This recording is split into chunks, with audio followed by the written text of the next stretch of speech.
Right now I'm going to go over another table problem, and the first reason I know this is a table problem is the first thing I see is a table at the top. And this is problem number 4 from year 2018. So even though the last one was calculator required, this one is no calculator. So there's a chance you'll see something like this. I also just want to point out that I'm going to try to go a lot faster than I did last time, just because the video did end up a little long. Okay? So the height of a tree at time t is given by a twice differentiable function, so we could take derivatives obviously, and it's continuous and all those things, where h is measured in meters and t is measured in years. Select values of h of t are given in the table above. All right, so the first thing that I'm noticing that's different than the last time is these are actually values of the height of the tree in this case, whereas the last one, these were rates, right? So this is the actual equation. If we were to integrate this, it wouldn't really make much sense, in other words, okay? So use the data in the table to estimate h prime of 6. So they want me to find out what the slope is, or the instantaneous rate at 6. Use correct units to interpret the meaning of h prime of 6 in the context of the problem. Then they want me to explain what that means. So let's go ahead and find 6, and actually 6 isn't there, which is, it makes the problem a lot easier, because what that means is we're just going to go ahead and view it like change of y over change of x. We're going to find the average slope. That's why they're saying estimate the instantaneous slope. So the change of y is 11 minus 6, and the change of x is 7 minus 5. 7 minus 5. So up here we're going to have 5, and down there we're going to have 2, right? And that's going to be in meters per year. Meters per year. So pretty easy, if you can figure out that this is just asking you to find the slope. The second part, or the second point on this problem, is going to be interpreting it. So I'm going to say h prime of 6 represents the time, at time, 6 years, the tree is growing 5/2 meters per year, right? That's the instantaneous slope at that value. And you definitely want to mention that time is 6 years is when that rate is occurring, okay? All right, part B.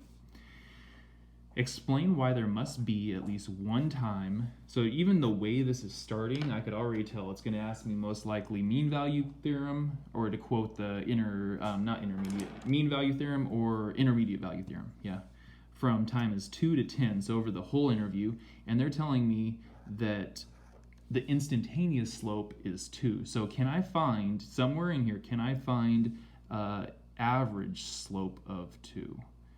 And I'm just looking at, I don't want to use that value, hopefully. That coordinate's kind of ugly. I'm looking at this guy right there. The change of y is 4, and here the change of x is 2. So I'm pretty sure that should work. Let's go 6 minus 2 over 6 minus 2, and then so 5 minus 3.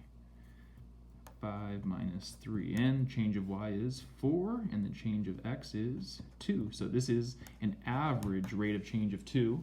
So therefore, there's an instantaneous rate of change of 2, right? So right now we're quoting technically the mean value theorem. The mean value theorem talks about slopes, or rates of change that are guaranteed. And the only time you're allowed to use this is if your graph is differentiable. So I'm going to say h of t is differentiable, and therefore, that little symbol means therefore h prime of t equals 2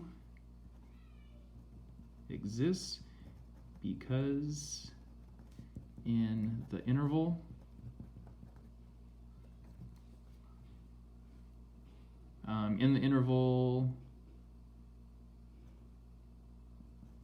the average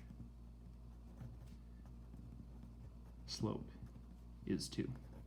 Okay, and maybe I should have said that there is a t that exists in that interval, but I think that's good enough for right now. But I definitely want to make sure that they know I'm quoting the mean value theorem, and I said that it is differentiable, and they want to see this. That's why I boxed that up as well. Okay, all right, next part, C. Use a trapezoidal sum with 4 subintervals to indicated by the data in the table to approximate the average height of the tree over the time 2 to 10. All right, so I said there would be no sense in taking an integral, but this is asking for the average height. Then to find an average, you add up a bunch of stuff, right? And then divide by the number of things you're adding. So in other words, on this problem, they're basically asking us to use a trapezoidal sum to integrate and then divide by the interval. So eventually, the interval is from 2 to 10. Eventually, I'm going to divide by 8 in this case. All right, so like the previous problem, I could use a little, just a little trickery here to find trapezoidal sum using the numbers, but I'm going to make a little chart because this one looks like it's going to look a bit nicer than the last one. So I have 2, I have 3, 5 is a little bit different width. 7, I'm just plotting all of the x values, and 10, and it looks like this one is going to go up to 1.5, 1.5, and the next one goes up to 2, 5 is going to go up to 6, 7 is going up to 11, and the last one, 10, is going up to 15. Okay, and this trapezoidal sum is going to look a lot better. Basically, we have different trapezoids in there, right? And I expected to see a midpoint or a left Riemann sum or a right Riemann sum on this kind of a problem as well. All right, so to find the area of a trapezoid, we need to go height and then multiply it times the bases added together and divide it by 2. So it doesn't matter whether you divide the height by 2 or the bases added together by 2. All right, so let's go ahead and try this one. Looks like the height is 1, because all these trapezoids are drawn sideways, right?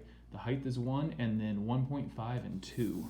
So 1.5 and 2 is going to be 3, right? And then we're going to have to divide that by 2. So 3.5 divided by 2. 3.5, and then divide by 2. Okay, times 1, but the height is 1. And the next number is going to be adding this value and that value. That's going to be 8.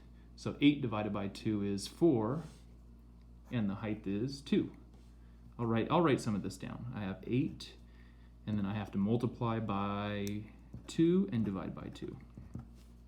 And the next one, that's a 6. A 6 and an 11. A 6 and 11 is going to be 17. So this is the piece that I want to divide by 2, because I'm going to have 17 and then times 2 divided by 2. So in that case, the height is the one that I divide by 2. And last one, 11 and 15 is 26. So divide it in half, right? And then times, and 3 is the height, times 3. So I just have to figure out what those different values are. So 3.5 divided by 2 is going to be, well, 3 divided by 2 would be 1.5, so this is 1.75. Just go with decimals, I think is going to be the easiest. And that 16 divided by 2 is 8. And then those 2's are going to divide to be 1, and so that's going to be plus 17. And then plus 13 times 3, 39. Right, and I have to add those guys up. And this is one of the annoying parts about the no calculator, is we have to do this by hand. So we have 25 right there, 25 and 39.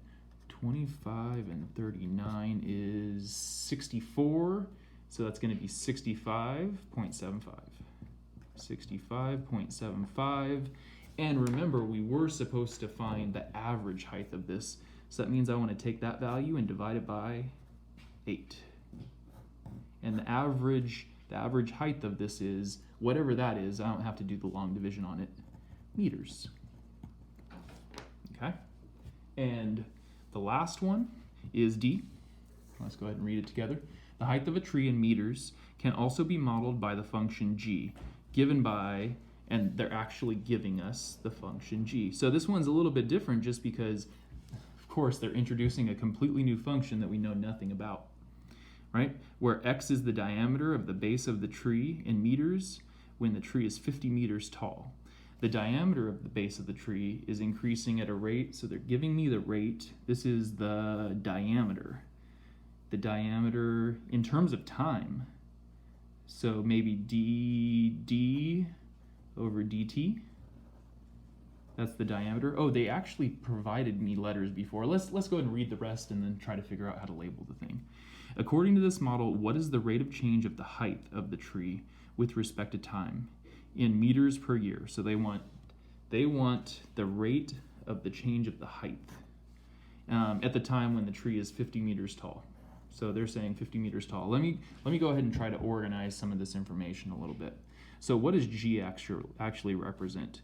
G is the height of the tree,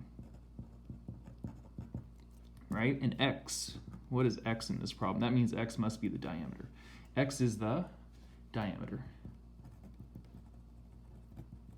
So when I said or the difference of diameter over the difference of time, what I really meant was dx over dt. And what are they asking for? They're asking for dg of dt, right? The difference of the height over the difference of time. And then they're telling me the height of the actual thing is 50. So what they're asking me to do is they want to know the rate at which this thing is growing. So I need to take the derivative, right? The derivative of g is going to be g prime, which is that guy right there with respect to time. And here I have a quotient rule, it looks like. So I'm going to set up a big quotient rule and minus there, put some of the parentheses. Sometimes it helps me to already have it set up so I could just plug things into it.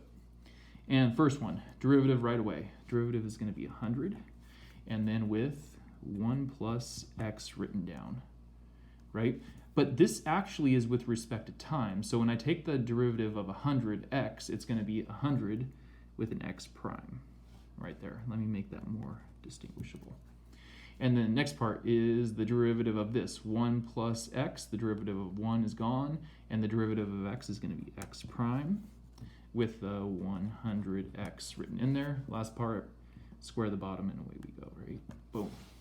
All right, so I need to plug in x, which is the diameter, and they didn't give me the diameter. They gave me the height. So let's go ahead and find it.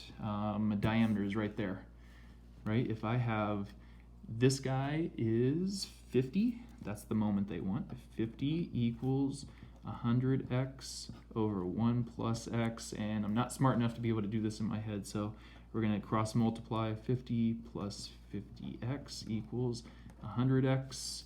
Get all the x's on one side. 50 equals 50x. Diameter is 1. So every time I see an x, I'm putting in a 1. Let's see, when I put a 1 there, that's going to be 100.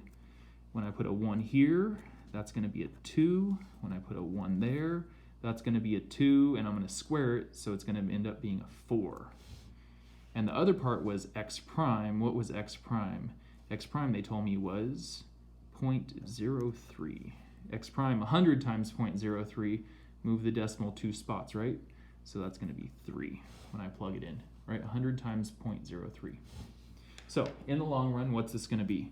We're going to have 6 here, so that's 6 minus, that's 100 times 0.3 again, so that's going to be 6 minus 3, all divided by 4, and 6 minus 3, 3/4. 3/4 meters per year. Meters per year. And you hope you did it right. Okay? That was where I found the last flow portion. Next one is going to be another table problem, and it's going to be something for you to try, so I definitely would look through the last two, this one and the previous, to get reminders and hints on how to do things.